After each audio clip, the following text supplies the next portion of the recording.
प्यारे विद्यार्थियों, एक बार फिर से आप सभी का स्वागत है, वेलकम है हमारी आज की फिजिक्स की एक और नई क्लास में, जिसका नाम है work, energy and power. Work, energy and power. और आज की क्लास भी काफी इंटरेस्टिंग रहने वाली है। तो देखते हैं आज की क्लास में हम क्या सीखेंगे। कार्य, ऊर्जा और शक्ति किसे कहते हैं। कार्य, ऊर्जा और शक्ति। तो यह है हमारा आज का टॉपिक। प्यारे विद्यार्थियों, समय खराब न करते हुए शुरू करते हैं हमारा आज का topic, work, energy and power. तो सबसे पहले ये जान लेते हैं कि आखिरकार कार्य होता क्या है, काम किसे कहते हैं। देखिए, अगर आप कुछ ऐसा कर रहे हैं जिसमें आपकी जान तो खूब लग रही है, पर साइंस की भाषा में आप काम नहीं कर रहे, तो आपका कार्य शून्य ही माना जाता है। जैसे मैं इस दीवार को धक्का देता हूं और मेरे धक्का देने पर भी अगर यह दीवार नहीं खिसकती, तो इसका मतलब मैंने कार्य जो किया उसकी कोई वैल्यू नहीं, वो कार्य शून्य माना जाता है, जीरो माना जाता है। तो लीजिए पहले एक बार पढ़ लेते हैं कि कार्य आखिरकार होता क्या है। पूरा डिटेल में हम इसको आज करने वाले हैं। प्यारे विद्यार्थियों, दैनिक जीवन में कार्य का अर्थ किसी क्रिया का किया जाना होता है, जैसे पढ़ना, लिखना, गाड़ी चलाना, दौड़ना, भागना, कूदना आदि। परंतु साइंस में ऐसा कुछ नहीं होता है। साइंस में ऐसा कुछ नहीं होता है। आप सिर के ऊपर वजन उठा के खड़े हैं, खड़े रहिए सारा दिन के अंदर, कुछ भी, कितना भी वेट सिर के ऊपर रख के खड़े रहिए, लेकिन साइंस उसे कहेगी कि आपने सारे दिन में कुछ नहीं किया, आपने जीरो काम किया है, आपका कार्य शून्य है। ठीक है, तो आखिरकार कार्य होता क्या है? क्या पढ़ना भी कार्य है? तो लीजिए हम बात करते हैं साइंस की लैंग्वेज में कार्य किसे कहते हैं, यानी कि वर्क किसे कहते हैं। प्यारे विद्यार्थियों, वर्क, साइंस कहती है कि कार्य वो है कि जब आपने कोई बल यानी फोर्स लगाया और उस वस्तु में कुछ न कुछ तो विस्थापन हुआ, यानी उसने कुछ न कुछ तो दूरी तय की, तो उसे हम बोलते हैं कार्य, यानी बल गुणा विस्थापन, फोर्स इनटू डिस्प्लेसमेंट। मेरे जोर लगाने पर अगर यह दीवार खिसक गई, फिर तो मैंने काम किया, नहीं तो प्यारे विद्यार्थियों, चाहे मैं सारा दिन इसके ऊपर जोर लगाता रहूं, मेरा कार्य शून्य माना जाएगा। उसके पीछे का लॉजिक क्या है? तो वही तो कहा कि कार्य की माप लगाए गए बल की दिशा में वस्तु के विस्थापन के गुणनफल के बराबर होती है, यानी बल गुणा विस्थापन, यह होता है कार्य। मान लीजिए आपके अंदर बल है 400 न्यूटन, आप में कितना बल है? 400 न्यूटन। और अगर वस्तु हिली नहीं, यानी कि अपनी जगह से 0 मीटर भी नहीं हिली, तो 400 गुना जीरो हो जाएगा। प्यारे विद्यार्थियों, कार्य की यूनिट क्या है? कार्य को जूल में मापा जाता है। कार्य की इकाई क्या है? कार्य की इकाई जूल है, जूल। तो इंग्लिश के अक्षर जे से लिखते हैं। तो अगर किसी वस्तु ने बिल्कुल भी हिली नहीं, बिल्कुल भी दूरी नहीं तय की, अपनी जगह से टस से मस भी नहीं हुई, तो आपके द्वारा किया गया कार्य शून्य माना जाता है, चाहे आपने कितना भी प्रयास क्यों न कर लिया हो। समझ में आ गया? साइंस की लैंग्वेज में बल गुणा विस्थापन, बल नहीं लगाया, बल जीरो, विस्थापन हो गया अपने आप, तो भी आपने जीरो काम किया। बल जितना मर्जी लगा लिया, अगर आप उस वस्तु को हिला नहीं पाए, तो भी आपका कार्य शून्य माना जाता है। प्यारे विद्यार्थियों, ठीक है, कुछ एग्जाम्पल देख लेते हैं हम। देख लीजिए एग्जाम्पल नंबर 1। ये जो पर्सन है, एग्जाम्पल नंबर 1, ये व्यक्ति दीवार को धक्का लगा रहा है। तो इसका कार्य क्या है? क्या ये दीवार को धक्का लगा पाएगा? नहीं। तो इसका कार्य जीरो है, जीरो। इसने सारा दिन में जीरो काम किया। एग्जाम्पल नंबर 2, उदाहरण नंबर 2।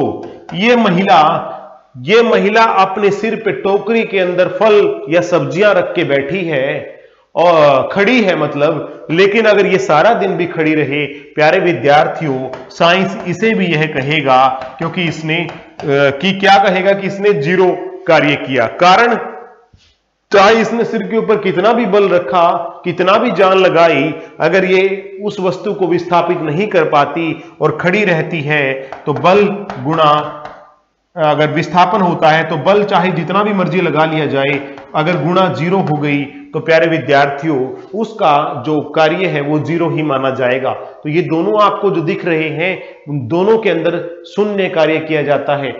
जो नॉन साइंस के बच्चे हैं यानी आर्ट्स और कॉमर्स के बच्चे हैं वो यहीं पे गलती करते हैं, ठीक है। वो ये सोचते हैं कि कार्य तो शून्य हो ही नहीं सकता, लेकिन आपको बता दें अगर आपके द्वारा किए गए कार्य से उस वस्तु की स्थिति में कोई परिवर्तन नहीं होता तो आपके द्वारा किया गया कार्य शून्य ही माना जाता है।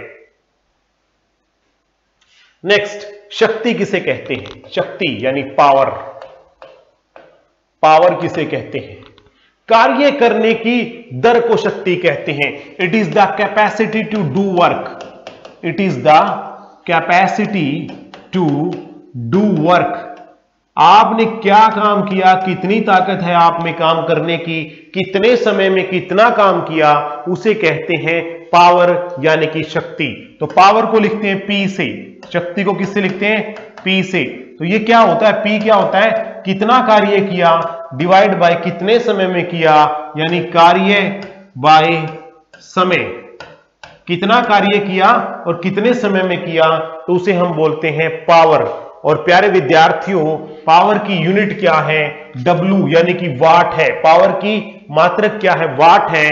जो वैज्ञानिक जेम्स वाट थे प्यारे विद्यार्थियों, जेम्स वाट, जेम्स वाट के सम्मान में पावर की यूनिट को वाट यानी W से लिखा जाता है। एक वाट क्या होता है?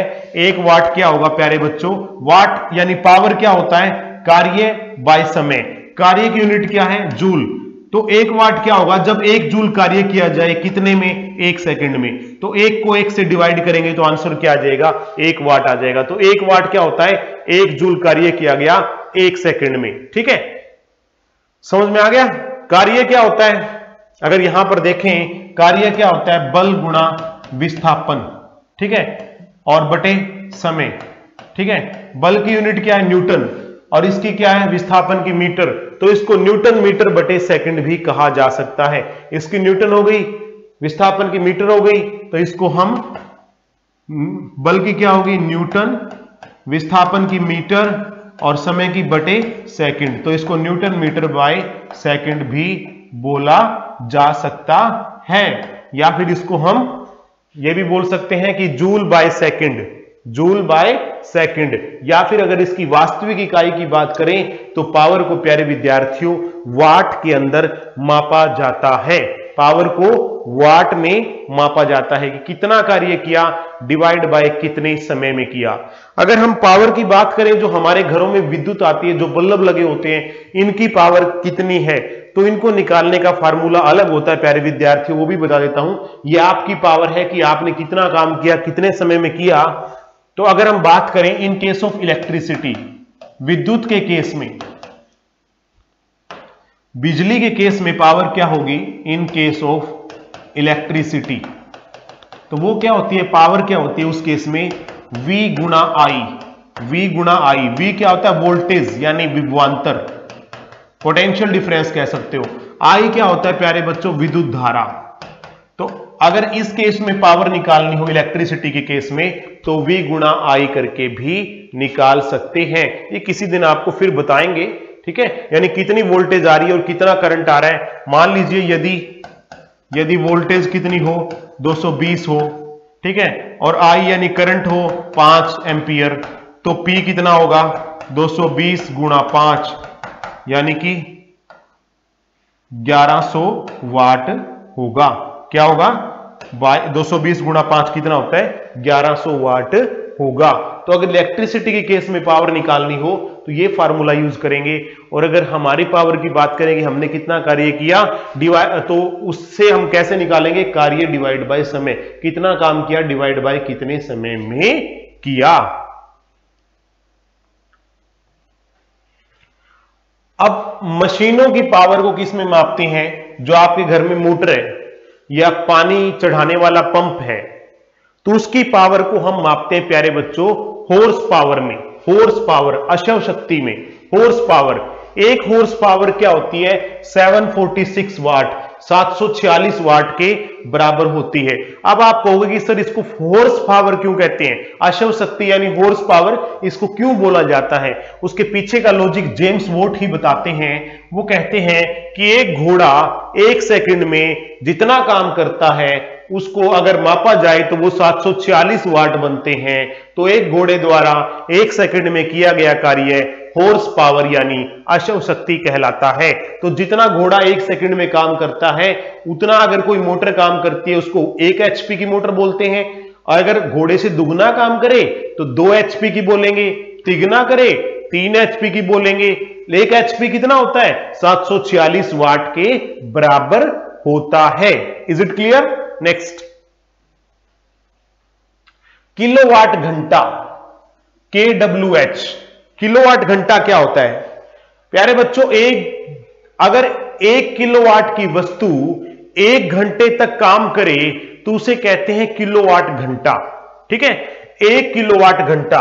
1 किलोवाट घंटे को हम मीटर के अंदर 1 यूनिट भी बोल देते हैं। अगर आपने कभी अपना मीटर चेक किया होगा प्यारे बच्चों, तो आपने अगर उसकी यूनिट देखी होगी तो उसमें लिखा आता है कि जैसे आज इतनी यूनिट खर्च हुई, कल की रीडिंग देखते हैं 280 यूनिट, आज की रीडिंग देखी 320 यूनिट। इसका मतलब 40 यूनिट आपकी आज के दिन खर्च हो गई, 24 घंटे में खर्च हो गई। वो यूनिट क्या होती है? वो किलोवाट घंटे को ही यूनिट कहते हैं। किलोवाट घंटे यानी कि 1000 वाट सारी चीजों को मिला करके। जैसे आपका बल्ब है प्यारे बच्चों, आपका बल्ब है, मान लीजिए वो 6 वाट का है, CFL चलती है आजकल 6 वाट 10 वाट की, और वो 10 चल रहे हैं तो 60 वाट के 2 बल्ब हो गए। फ्रीज हो गया आपका 500 वाट का, मान के चलो 500 वाट का फ्रीज हो गया। ठीक है, उसके बाद आपने टीवी चलाया, मान लीजिए 200 वाट का टीवी हो गया। ठीक है, और उसके बाद आपने फैन चलाए, आपके 3 फैन चले 100 वाट के, तो वो कितने हो गए? 300 वाट की हो गया। टोटल कितना हो गया? 500, 700 और 1000। ठीक है, बल्ब को छोड़ दो एक बार। तो ये मान लो 3 चीजें चल रही हैं आपकी, ये 3 चीजें चल रही हैं, ये 500 की, ये 200 की, यदि 3 पंखे 300 के, तो 1000 वाट हो गया ना। तो ये 3 चीजें अगर 1 घंटे तक चलेंगी, ये 3 चीजें अगर 1 घंटे तक चलेंगी तो आपके घर की 1 यूनिट खर्च होगी, जिसे हम बोलते हैं 1 किलोवाट घंटा। ये तीनों मिलाकर के कितनी हो गई प्यारे बच्चों? ये तीनों मिलाकर के होगी 1000 वाट, मतलब यानी 1 किलोवाट। 1000 वाट यानी 1 किलोवाट। और अगर 1 किलोवाट की चीज 1 घंटा चले तो उसे हम बोलते हैं 1 यूनिट। अब 1 किलोवाट घंटे में कितने जूल होते हैं वो निकाल लेते हैं। 1 किलोवाट घंटे में 1 किलोवाट आवर में कितने जूल होते हैं, क्योंकि ऊर्जा को जूल में मापते हैं। तो आप देखते हैं कि कितने जूल होते हैं। बिल्कुल आसान है प्यारे बच्चों, कोई मुश्किल नहीं है। मैं इजी मेथड से आपको बता दूंगा कि 1 किलोवाट घंटे में 1 किलोवाट आवर में कितने जूल होते हैं। तो इसको ओपन कर लीजिए। 1 किलोवाट में कितने वाट? 1000 वाट। ये सभी को पता है, अभी बताया थोड़ी देर पहले। 1 घंटे में समय को किस में मापते हैं? समय को सेकंड में। तो 1 घंटे में कितने सेकंड? 3600 सेकंड। तो गुणा कर दो इनकी। 1 किलोवाट घंटा बराबर हुआ 1000 गुणा 3600, तो ये हो गया 36 लाख जूल। 36 लाख जूल। अगर पॉइंटों में करना है तो 1 2 3 4 5 6, यहां पर पॉइंट लगा देता हूं 3.6।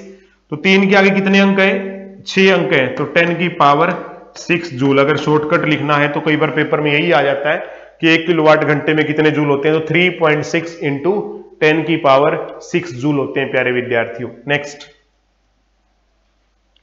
उसके बाद एनर्जी, ऊर्जा किसे कहते हैं? ऊर्जा क्या है? कार्य करने की क्षमता को ऊर्जा कहते हैं।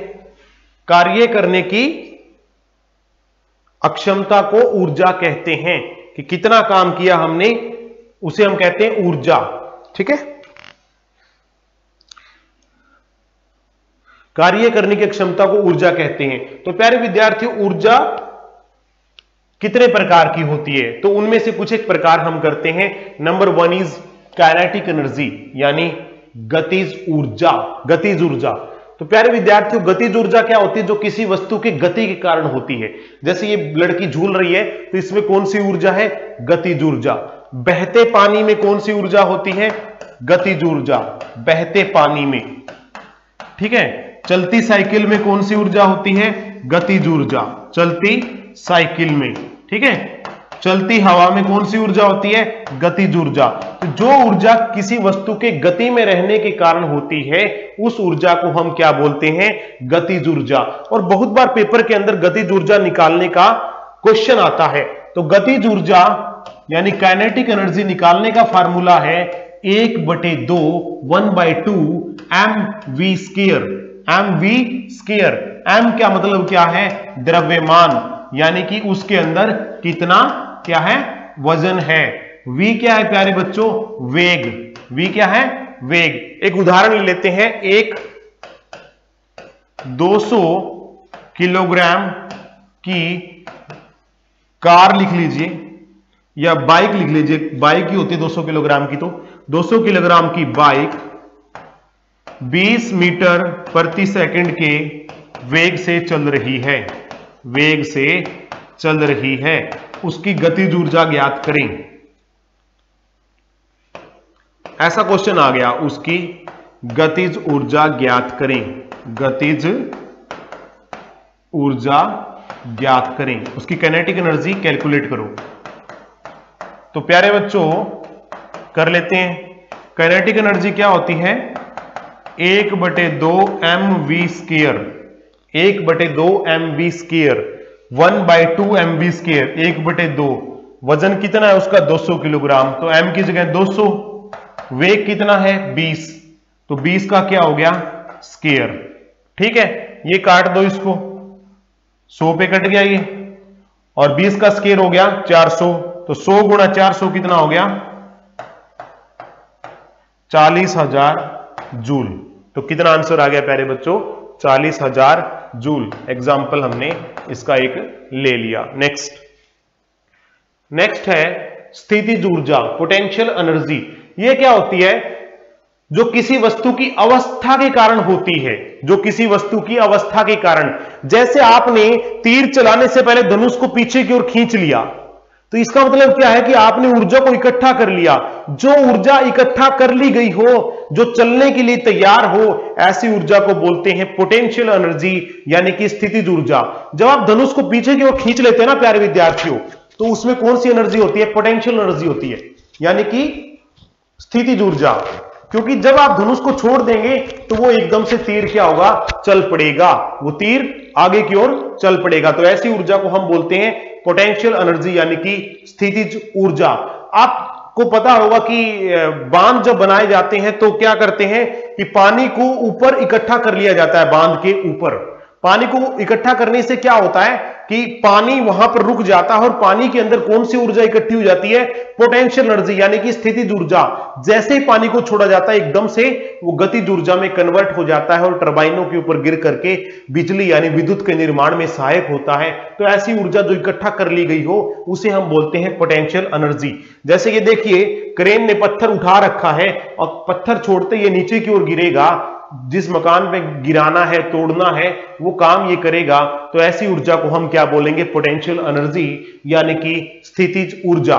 किसी बच्चे ने ईंट मकान के ऊपर उठा करके ले गया, नीचे से उठा करके ऊपर की ओर ले गया। अगर वो ईंट को नीचे की ओर छोड़ देगा तो वो नीचे किसी भी वस्तु पे गिरेगी तो उसको चोट पहुंचा सकती है, क्योंकि वो ऊर्जा इकट्ठी करके लेके गया है। उठा के लेके गया, जोर से लेके गया, बल लगाया उसने, तो वो ऊर्जा कहां इकट्ठा होगी? उस ईंट के अंदर इकट्ठा होगी। तो ऊर्जा जो संचय कर ली गई हो, ऐसी ऊर्जा को हम बोलते हैं प्यारे बच्चों पोटेंशियल एनर्जी यानी कि स्थितिज ऊर्जा। और इसको हम कैसे कैलकुलेट करते हैं? इसका फार्मूला क्या होता है पोटेंशियल एनर्जी का? इसका फार्मूला होता है mgh यानी m गुणा g गुणा h। mdh के मसाले सुने? mdh, तो d की जगह g लगा दो बस। स्थितिज ऊर्जा का फार्मूला बन गया mgh। m क्या है प्यारे बच्चों? m है द्रव्यमान। इसको किस में मापते हैं? किलोग्राम में। g क्या है?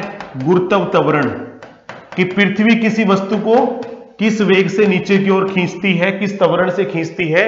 और इसका मान भी फिक्स होता है, इसका होता है 9.8। गुरुत्व त्वरण का मान फिक्स है तो आपको निकालने में आसानी रहेगी अगर आपको पता हो कि गुरुत्व त्वरण कितना होता है 9.8।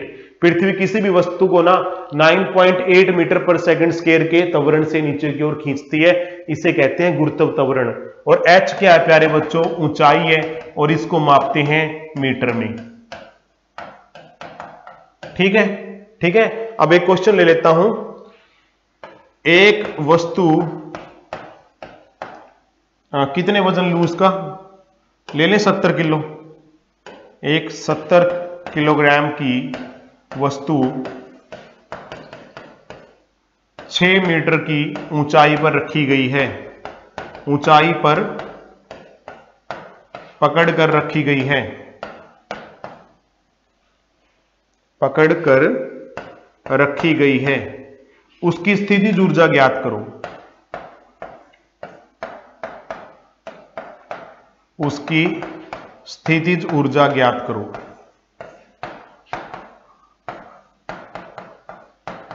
उसकी स्थितिज ऊर्जा ज्ञात करो।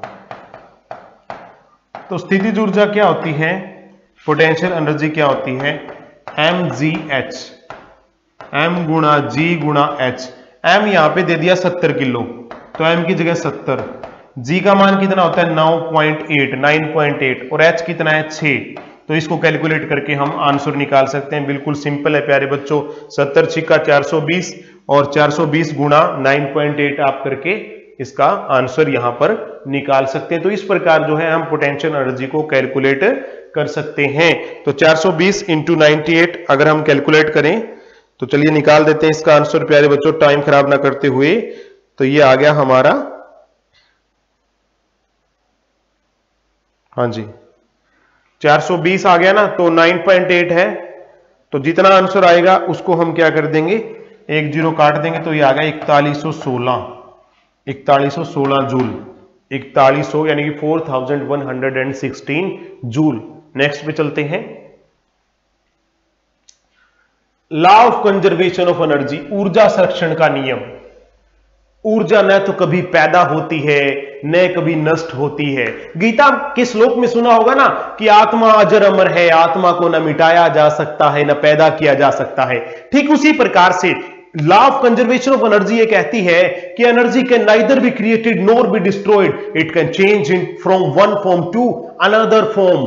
तो ऊर्जा को न कभी पैदा किया जा सकता है न कभी नष्ट किया जा सकता है, इसे तो केवल एक रूप से दूसरे रूप में बदला जा सकता है। कौन कौन से रूप हैं उनका भी हम जिक्र करेंगे। तो पहले इसकी डेफिनेशन को इंग्लिश में कर लेते हैं कि energy can neither be created, ऊर्जा को न तो कभी बनाया जा सकता है, नोर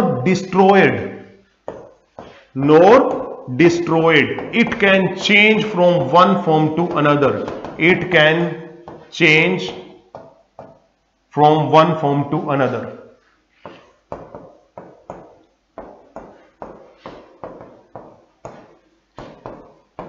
इसे केवल एक रूप से दूसरे रूप में बदला जा सकता है। ठीक है, नेक्स्ट। अब देखिए किस रूप में हम बदलते हैं दिन भर। आपने बल्ब चलाया, विद्युत ऊर्जा प्रकाश ऊर्जा में बदल गई। आपने पंखा चलाया, विद्युत ऊर्जा यांत्रिक ऊर्जा में बदल गई। आपने साइकिल चलाई, पेशीय ऊर्जा यांत्रिक ऊर्जा में बदल गई। यांत्रिक क्या होती है? कोई चीज अगर घूम रही हो ना तो वो यांत्रिक ऊर्जा होती है प्यारे बच्चों। कई बच्चे ये पूछ लेते हैं कि सर यांत्रिक का मतलब मैकेनिकल एनर्जी क्या है? घूमने वाली वस्तु के अंदर कौन सी ऊर्जा होती है? मैकेनिकल एनर्जी यानी कि यांत्रिक ऊर्जा होती है। तो देखिए कि ऊर्जा किस रूप में बदलते हैं। सौर सेल क्या करता है प्यारे बच्चों? सोलर सेल जिसको हम बोल देते हैं सोलर सेल, वो क्या करता है? सोलर सेल क्या करता है? सोलर सेल प्रकाश ऊर्जा को विद्युत ऊर्जा में, क्योंकि सूर्य की एनर्जी का यूज करता है, तो light energy into electric energy, प्रकाश ऊर्जा को विद्युत ऊर्जा में। यह पेपर में आ सकता है और बहुत बार आया है कि यह चीज किसको किस में बदलती है। डायनमो जिससे बिजली बनती है, वो क्या करता है? पानी गिरता है, डायनमो घूमता है ना, तो घूमने से बिजली बनती है। तो घूमती हुई वस्तु में कौन सी होती है? अभी बताया था मैकेनिकल एनर्जी होती है, यानी कि यांत्रिक ऊर्जा। तो मैकेनिक को किस में? मैकेनिकल को मैकेनिकल को किस में बदलता है? इलेक्ट्रिसिटी में। Mechanical into electric energy. ठीक है। नेक्स्ट है मोटर। मोटर को बिजली देनी पड़ती है यानी कि विद्युत, और फिर वो चलती है। तो विद्युत ऊर्जा को यांत्रिक में, इसलिए कहते हैं कि ऊर्जा न कभी पैदा होती नष्ट होती है, उसे एक रूप से दूसरे रूप में केवल बदल सकते हैं। तो यहां पर वो मेथड बताए गए हैं जिसके द्वारा हम ऊर्जा का रूपांतरण करते हैं, ट्रांसफॉर्मेशन करते हैं। तो ये किसमें बदलती है? Electric energy into mechanical energy into mechanical. ठीक है। उसके बाद माइक्रोफोन जो आपके पास होता है, जिससे मैं बोल रहा हूं, ये क्या करता है? ध्वनि ऊर्जा को विद्युत में, sound energy into electric energy into electric energy. ये साउंड एनर्जी को इलेक्ट्रिक एनर्जी में बदलता है। लाउड स्पीकर इसका उल्टा करेगा, यानी कि electric energy into sound energy. Loud speaker को देनी पड़ेगी बिजली, उसके बाद आवाज आएगी, तो वो क्या करता है? Electric energy into sound energy. तो ये उसका उल्टा काम करता है। नेक्स्ट है सितार। सितार को क्या करते हैं? ऐसे ऐसे बजाते हैं, तो उसमें मैकेनिकल एनर्जी साउंड एनर्जी में बदलती है। यांत्रिक ऊर्जा मैकेनिकल इंटू साउंड, यहां पर शॉर्ट फॉर्म में लिख देता हूं प्यारे बच्चों। उसके बाद ट्यूबलाइट। ट्यूबलाइट को बिजली देनी पड़ती है तो प्रकाश में और गर्म भी हो जाती है, तो इसमें क्या है? इलेक्ट्रिक एनर्जी, इलेक्ट्रिक दो रूपों में बदलती है, इंटू लाइट, और गर्म भी हो जाती है तो हीट। पेटीज वगैरह गर्म करते हैं, इसीलिए करते हैं क्योंकि बल्ब जो है न केवल लाइट देता है, प्रकाश देता है, बल्कि वो हीट भी प्रोड्यूस करता है। मोमबत्ती। मोमबत्ती में केमिकल एनर्जी किसमें बदलती है? लाइट में, और गर्म भी होती है तो हीट में भी बदलती है। कोयले का जलना। कोयले का जलना केमिकल एनर्जी है, रासायनिक ऊर्जा है, और ये केवल क्या देता है? गर्मी देता है, तो यानी हीट में बदलता है, ऊष्मा में बदलता है। विद्युत सेल। सेल जो अपने घर में होता है, जो रेडियो में, टेलीविजन में या घड़ियों में डलता है। टेलीविजन में तो नहीं डलता आजकल, खैर पहले कभी डलते थे, आजकल बहुत ज्यादा पावर चाहिए, तो रेडियो के अंदर, घड़ियों के अंदर ये डलते हैं प्यारे विद्यार्थियों। तो ये क्या करता है? सेल में होते हैं केमिकल, तो केमिकल एनर्जी को इलेक्ट्रिक एनर्जी में बदलता है आमतौर पर, विद्युत ऊर्जा में। ठीक है। Chemical into electric, chemical into electric energy. Electric यानी विद्युत ऊर्जा में किस में बदलता है? ये मैं यहां पे दोबारा से लिख देता हूं ब्लैक पेन से, विद्युत ऊर्जा में, विद्युत ऊर्जा में। इंजन। इंजन क्या करता है? इंजन के अंदर क्या होता है? हीट एनर्जी कन्वर्ट होती है मैकेनिकल एनर्जी में।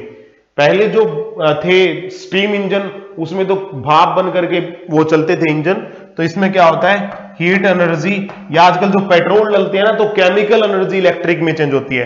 हीट, या यहां लिख देता हूं केमिकल इंटू इलेक्ट्रिकल। इलेक्ट्रिकल यानी विद्युत में, इंटू इलेक्ट्रिकल। तो आजकल पेट्रोल डलता है तो केमिकल एनर्जी होती है पेट्रोल में, जो जनरेटर काम करता है वही काम लगभग करता है इंजन। प्रकाश विद्युत सेल, फोटो इलेक्ट्रिक सेल, ये क्या करता है? प्रकाश ऊर्जा को विद्युत में, light into electric energy, light into electric, प्रकाश ऊर्जा को विद्युत ऊर्जा में बदलता है। तो ये थे प्यारे बच्चों, इसको मैं वैसे आपको पीडीएफ भी दे दूंगा इसकी, ताकि आपको अच्छी तरह से ये पता लग जाए कि कौन सी डिवाइस किसको किस में बदलती है, ऊर्जा का रूपांतरण बड़ा इंपॉर्टेंट टॉपिक है ये, काफी बार आता है, तो ये आपको अच्छी तरह से आना चाहिए। इसके लिए आपको पीडीएफ मिल जाएगी प्यारे बच्चों। उसके बाद हम बात करते हैं सोलर एनर्जी, यानी सौर ऊर्जा। तो सूर्य एक ऐसा कह सकते हैं कि हमारे पास है जो लगातार सभी को ऊर्जा देता रहता है। उसके पीछे का कारण क्या है कि सूर्य जो है ना प्यारे बच्चों, सूर्य वो हाइड्रोजन का विशाल भंडार है, और उसकी जो हाइड्रोजन है वो लगातार हीलियम में बदलती रहती है। इस कारण से बहुत ज्यादा मात्रा में सूर्य हमें ऊर्जा देता है। तो सूर्य लगभग 70% हाइड्रोजन है, 28% हीलियम है, और 2% दूसरे तत्व हैं। 28% क्यों? क्योंकि सूर्य को बने हुए काफी साल हो गए, तो इसकी बहुत सारी हाइड्रोजन हीलियम में तब्दील हो चुकी है। तो अभी भी 70% हाइड्रोजन मौजूद है, 28% हीलियम है, 2% भारी तत्व है। अब सूर्य के केंद्र का तापमान कितना है? 1.5 इंटू 10 की पावर 7 केल्विन, यानी कि 15 लाख केल्विन। और दाब, यानी दाब कितना है? प्रेशर 2 इंटू 10 की पावर 16, 2 के आगे 16 बार जीरो लगा दीजिए, उतना इसका दाब है न्यूटन प्रति वर्ग मीटर में। ठीक है। और सूर्य से 1 सेकंड में कितनी ऊर्जा निकलती है? 3.86 इंटू 10 की पावर 26, 3.86, या फिर इसको कह सकते हैं 386 के आगे 24 जीरो लगा लीजिए। पॉइंट अगर हम यहां हटाएंगे तो बटे 100 हो जाएगा, 2 जीरो कट जाएंगी। 386 के आगे 24 जीरो लगा लीजिए, इतनी ऊर्जा सूर्य प्रति सेकंड हमें प्रदान करता है। कितनी कैलकुलेशन होती है वो आप कर लेना, अरबों खरबों मीलों के अंदर होगी। ठीक है। सूर्य जो है, जो जिस रूप में सूर्य की किरणें पृथ्वी पर पहुंचती हैं उसे कहते हैं विद्युत चुंबकीय तरंगे, यानी इलेक्ट्रोमैग्नेटिक रेज। ये भी काफी इंपॉर्टेंट है कि सूर्य की किरणें पृथ्वी पर किस रूप में पहुंचती हैं, तो वो है इलेक्ट्रोमैग्नेटिक रेज, यानी कि विद्युत चुंबकीय तरंगे। तो कौन कौन सी किरणें सूर्य की पृथ्वी पर पहुंचती है? सन रेज कौन सी होती है? कौन कौन सी रेज होती है प्यारे बच्चों? मुख्य तो 3 ही होती है, 3। नंबर 1 अल्ट्रावायलेट, अल्ट्रावायलेट यानी पराबैंगनी। अब आप पूछेंगे कि सर क्या पराबैंगनी किरणें पृथ्वी पर आती हैं? बिल्कुल नहीं आती। नंबर 2 इंफ्रारेड यानी अवरक्त किरणें। और नंबर 3 जो है विजिबल रेज यानी दृश्य किरणें। तो प्यारे बच्चों, इनमें से पराबैंगनी किरणें तो ओजोन परत रोक लेती है, पराबैंगनी किरणों को ओजोन परत रोक लेती है, तो ये तो आती ही नहीं पृथ्वी पर, ओजोन परत रोक लेती है। अब 2 किरणें पृथ्वी पर आती हैं, एक अवरक्त किरणें। अवरक्त किरणों के कारण क्या होता है प्यारे बच्चों? जितनी भी हीट है पृथ्वी पर, ऊष्मा है, वो अवरक्त किरणों के कारण है। दृश्य की किरणों के कारण आपको दिखाई देता है। विजिबिलिटी जो होती है वो सूर्य से आने वाली दृश्य किरणों के कारण होती है, और जो ऊष्मा पृथ्वी पर मौजूद है, जो हीट मौजूद है, जो हीट आती है, वो अवरक्त किरणों के कारण यानी इंफ्रारेड किरणों के कारण आती है। तो सूर्य से मुख्यतः अगर देखा जाए तो ये 3 प्रकार की रेज जो हैं वो रिलीज होती हैं, और भी बहुत सारी इलेक्ट्रोमैग्नेटिक रेज हैं जिनका आज के दिन हम जिक्र नहीं करेंगे प्यारे विद्यार्थियों, क्योंकि आज के लेक्चर में हमारा इतना ही था। कल को फिर मुलाकात होगी, तब तक के लिए थैंक यू वेरी मच। जय हिंद।